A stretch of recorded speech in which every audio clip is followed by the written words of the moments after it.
নমস্কার বন্ধুরা, আজকে আমি আপনাদের কাছে একটি মজাদার খয়রা মাছের রেসিপি নিয়ে এসেছি। খয়রা মাছের ঝাল।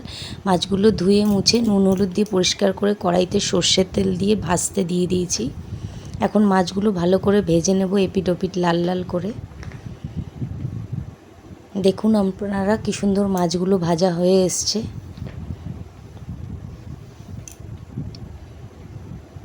দেখুন মাছগুলো কত সুন্দর ভাজা হয়ে এসছে। এইভাবে আমরা সমস্ত মাছগুলো ভেজে নিয়েছি।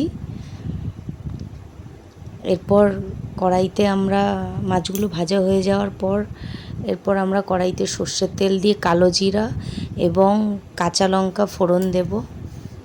একটু ফোড়নটা নেড়ে চেড়ে নিয়ে ফোড়নটা একটু ভাজা হবে এবং একটু সুন্দর গন্ধ বেরোবে ফোড়নটা দিয়ে। এরপরে এখানে মশলা সর্ষে, পোস্ত, জিরে, লঙ্কার গুঁড়ো আর নুন হলুদ দিয়ে আমরা মশলাটা একটু নেড়ে নেব হালকা করে।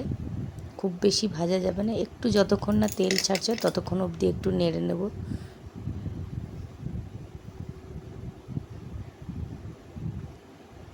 দেখুন প্রায় মোটামুটি মশলা থেকে তেল ছাড়া শুরু হয়ে গেছে। নাড়তে থাকবো একটু, আস্তে আস্তে নাড়তে নাড়তে। এরপর দেখুন মশলা থেকে তেল ছাড়া শুরু হয়ে গেলে দিয়ে দেব জল, এবং এখানে আমি আরেকটু জল অ্যাড করব এর সাথে। যে যেরকম ঝোল খাবেন সে সেরকম মতন জল দেবেন। কেউ পাতলা খেলে বেশি জল দেবেন, কেউ গায়ে গায়ে খেলে অল্প জল দেবেন। আর এই রান্নাটা পুরোটাই সর্ষের তেলে করতে হবে, তবে খেতে সুস্বাদু হবে। ঝোলের বলক উঠে গেছে, ঝোল ফুটে এসছে। এবার আমরা ভেজে রাখা মাছগুলো দিয়ে দেব।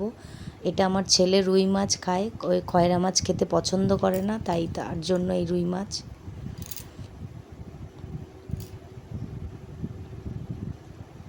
মাছগুলো একটু ভালো করে ফুটে উঠলে মাছগুলো ঝোলের সাথে ফুটে উঠলে তারপরে আমরা কিছুক্ষণ 5 মিনিট মতন রাখবো।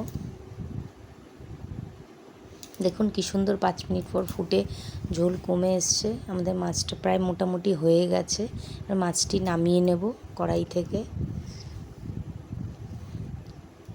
থেকে নামিয়ে আমরা বাটিতে রাখবো। এখানে চাইলে আপনারা ধনেপাতা দিতে পারেন, আমার কাছে ধনেপাতা ছিল না। দেখুন মাছটি কত সুন্দর হয়েছে। এরপর চলে যাব আমরা দুপুরের মেনুতে। ভাত, ভেন্ডি আলুর তরকারি, আলু পটলের ঝোল, আর একটা মাছের ডিমের চচ্চড়ি। আর এই যে আমার সেই মাছ দেখুন।